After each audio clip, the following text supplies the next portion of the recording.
स्वागत है आप सभी का। आज के हम इस वीडियो में देखेंगे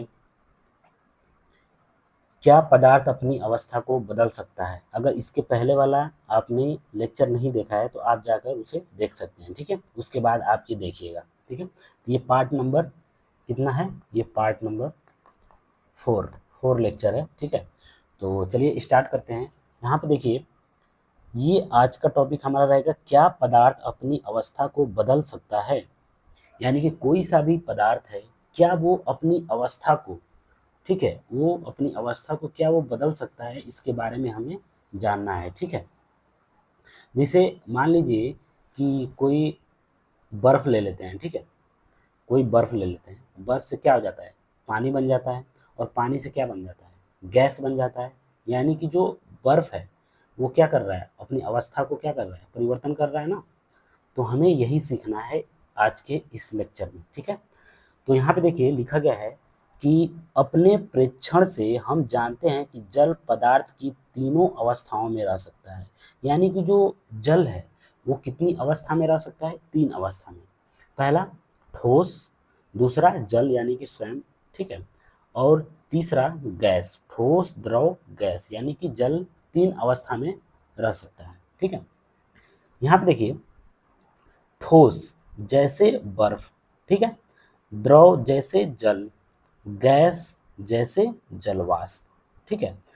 तो यहाँ पे हम देखें कि जो जल होते हैं, ठीक है, जो जल है वो इसकी 3 अवस्था होती है, ठीक है।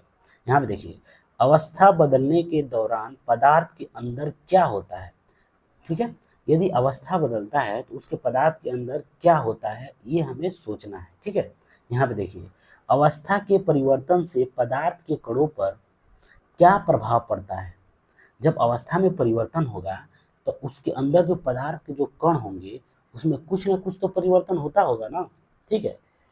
देखिए, क्या हमें इन प्रश्नों का उत्तर नहीं खोजना चाहिए, तो हमें जाहिर सी बात है कि खोजना चाहिए, ठीक है। उनके कणों के बीच में क्या ऐसी घटना घटती होगी कि जो जल है वो ठोस में बदल जाता है, और फिर वो जल किस में बदल जाता है, गैस में बदल जाता है। यानी कि अवस्था अपनी क्या हो जाता है, परिवर्तन कर लेता है, ठीक है। ऐसी क्या घटना घटता होगा उनके कणों के बीच, ठीक है।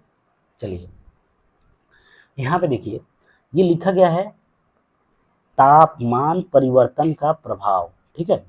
तापमान परिवर्तन का प्रभाव, यानी कि तापमान में जब परिवर्तन होता है तो उसके क्या प्रभाव होते हैं, ये हम क्रियाकलाप 1.2 में देखेंगे, ठीक है।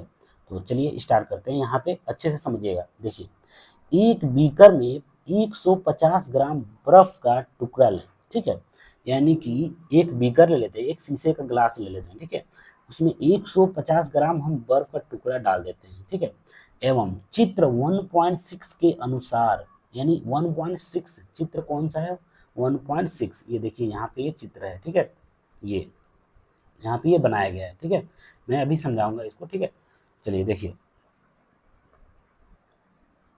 उसमें प्रयोगशाला में प्रयुक्त थर्मामीटर को इस प्रकार लटका दे कि थर्मामीटर का बल्ब बर्फ को छू रहा हो, ठीक है।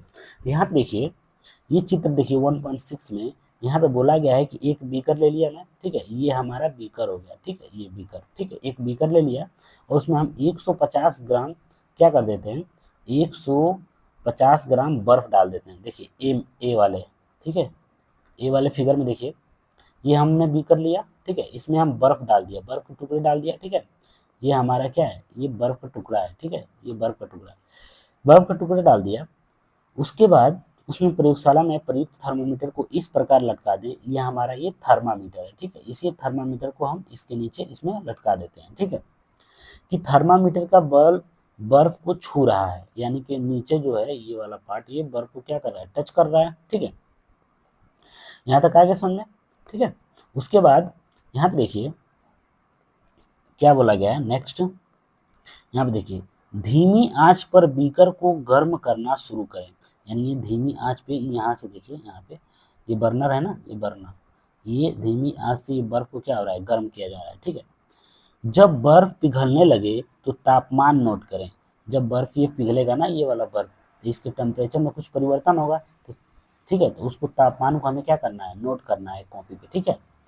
जब संपूर्ण बर्फ जल में परिवर्तित हो जाए, यानी जब ये पूरा तरह तरीके से जो बर्फ डला हुआ है इसके अंदर, ये पूरा किस में बदल जाए, जल में बन जाए, ठीक है, जल में मतलब जल हो जाए, ठीक है, तो पुनः तापमान नोट करें। तो फिर से उसका जो टेम्परेचर है, जब जल जल में बदल जाएगा बर्फ, तो तब उसका हम फिर से टेम्परेचर क्या करेंगे, नोट करेंगे, ठीक है। ठोस से द्रव अवस्था में होने वाले परिवर्तन में प्रेक्षण को नोट करेंगे, ठीक है। यानी कि ठोस से जब द्रव में बदलता है तो उसका जो हम प्रेक्षण जो आया है वैल्यू, उसको हम नोट करेंगे, ठीक है। अब बीकर में एक कांच की छड़ डालें और हिलाते हुए गर्म करें। अब इस बीकर में एक कांच की छड़ डालेंगे। देखिए ये हमारी कांच है, ठीक है, ये वाली चीजें कांच है, ठीक है, कांच कांच की छड़ डालेंगे और उसको हिलाएंगे, ठीक है, गर्म करें जब तक जल उबलने लगे, ठीक है, उबलने न लगे। थर्मामीटर की माप बराबर नजर रखें, ठीक है। उसकी जो थर्मामीटर है, उसका जो माप है उसको हमेशा ध्यान में रखते हुए इसको हमको प्रेक्षण को करना है, ठीक है। अधिकतर जलवाष्प न बन जाए। जल की द्रव अवस्था से गैसीय अवस्था में परिवर्तन में प्रेक्षण को नोट करें। तो हमें क्या क्या नोट करना है, ठीक है, आपको यहाँ पे देखना है, ठीक है। यहाँ पे देखिए, यहाँ पे हमें क्या क्या नोट करना है। सबसे पहले यहाँ पे देखिए, ये हमारा बर्नर हो गया, ठीक है, ये बर्नर हो गया, ठीक है, और ये बर्फ डाल दिया मैंने, और यहाँ पे क्या कर दिया, एक थर्मामीटर लगा दिया, ये थर्मामीटर इसकी बर्फ से टच कर रहा है, ठीक है। ये बीकर हो गया हमारा, ठीक है, इसमें बर्फ डाला हुआ है, ये कांच हो गया, ठीक है, कांच को हिलाते जाएंगे। सबसे पहले प्रेक्षण नोट करेंगे, जब जैसे ही इस बर्फ में टच करेगा तो इस कितना टेम्परेचर है इसका हम ले लेंगे, ठीक है, एक नोट कर लेंगे। दूसरा नोट करेंगे हम कि बर्फ का जो है पानी में जब पिघल पिघल जा रहा है, ठीक है, जब बर्फ पानी में बदल जा रहा है तो उसका हम प्रेक्षण नोट करेंगे, ठीक है, कितना टेम्परेचर है। और जैसे ही ये कांच की छड़ से हम क्या करेंगे, इसको घुमाएंगे, और जैसे ही गैस में बदलेगा, ठीक है, तो उसका हम प्रेक्षण नोट करेंगे, यानी 1 2 3 3 प्रेक्षण इसका हम क्या कर लेंगे, नोट कर लेंगे, ठीक है। अब यहाँ पे देखिए, ठोस के तापमान ठोस के तापमान को बढ़ाने पर उसके कणों की गतिज ऊर्जा बढ़ जाती है। यानी कि ठोस के तापमान बढ़ाने पर उसके कणों की जो गतिज ऊर्जा होती है, क्या होती है, बदल जाती है, ठीक है। तो यहाँ से हम क्या समझे कि जब कोई भी ठोस होता है, ठीक है, जैसे बर्फ हो गया, उसका हम टेम्परेचर बढ़ा रहे हैं, तो उसमें जो गतिज ऊर्जा होती है, जो उसमें छोटे छोटे मॉलिक्यूल्स होंगे ना, कण होंगे ना, उनमें गति आ जाएगी, ठीक है। तो उसकी जो गतिज ऊर्जा होगी वो क्या हो जाएगी, बढ़ जाएगी, ठीक है। गतिज ऊर्जा में वृद्धि होने के कारण कण अधिक तेजी से कंपन करने लगते हैं। अब जाहिर सी बात है कि उनमें जब गतिज ऊर्जा बढ़ेगी तो जो उनमें कण जो होंगे वो तेजी से क्या करने लगेंगे, कंपन करने लगेंगे, ठीक है। ऊष्मा के द्वारा प्रदत्त की गई ऊर्जा, ठीक है, जब ऊष्मा होगा तो उसके द्वारा जो प्रदत्त यानी प्रदान की गई जो ऊर्जा है, कणों के बीच के आकर्षण बल को पार कर लेती है। यानी इसके आकर्षण बल, जो आकर्षण बल से चिपके होते हैं, इनको क्या कर लेती है, इसके आकर्षण, जो ऊर्जा के कणों के बीच के आकर्षण बल को क्या कर लेती है, ये पार कर लेती है, ठीक है। इस आकर्षण कण, देखिए, इस कारण कण अपने नियत स्थान को छोड़कर अधिक स्वतंत्र होकर गति करने लगते हैं, ठीक है। इसी कारण जो होते हैं, जो मॉलिक्यूल्स होंगे उसके अंदर जो कण होंगे, वो अपने नियत स्थान को मतलब वो जिस स्थान पे रहते हैं वो छोड़ करके और वो क्या कर लेंगे, स्वतंत्र होकर के गति करने लगेंगे इधर उधर, ठीक है। एक अवस्था ऐसी आती है जब ठोस पिघलकर किसमें बदल जाता है, द्रव में परिवर्तन यानी परिवर्तित हो जाता है। जिस देखिए, जिस न्यूनतम तापमान पर ठोस पिघलकर द्रव बन जाता है वह इसका गलनांक कहलाता है, ठीक है। जब देखिए, जब बर्फ रहेगा, बर्फ से जब वो जल में बदलेगा और वो टेम्परेचर हम लिख लेते हैं, ठीक है, और जिस न्यूनतम टेम्परेचर पे क्या होता है, जब ठोस पिघल कर यानी बर्फ पिघल कर द्रव में बदल जाता है, उसको हम क्या बोलेंगे, गलनांक बोलेंगे। तो ये वाला पॉइंट आप याद रखिएगा, यहाँ से याद रखिएगा, जिस न्यूनतम तापमान पर ठोस पिघलकर द्रव बन जाता है वह इसका गलनांक कहलाता है, ठीक है, गलनांक, ठीक है। अगर कोई पूछेगा तो आप यही बताएंगे, ठीक है। देखिए नेक्स्ट यहाँ पे देखें, किसी ठोस का गलनांक उसके कणों के बीच के आकर्षण बल के सामर्थ्य को दर्शाता है। यानी कि किसी ठोस का जो गलनांक है ना, जो गलने की जो क्षमता है, ठीक है, उसके कणों के बीच के आकर्षण बल के सामर्थ्य यानी कि उसका सामर्थ्य, उसका ऊर्जा यानी उसका सामर्थ्य, कितने सामर्थ्य से वो एक दूसरे से चिपके हुए हैं उसको दर्शाता दर्शाता है। ठीक है, गलनांक।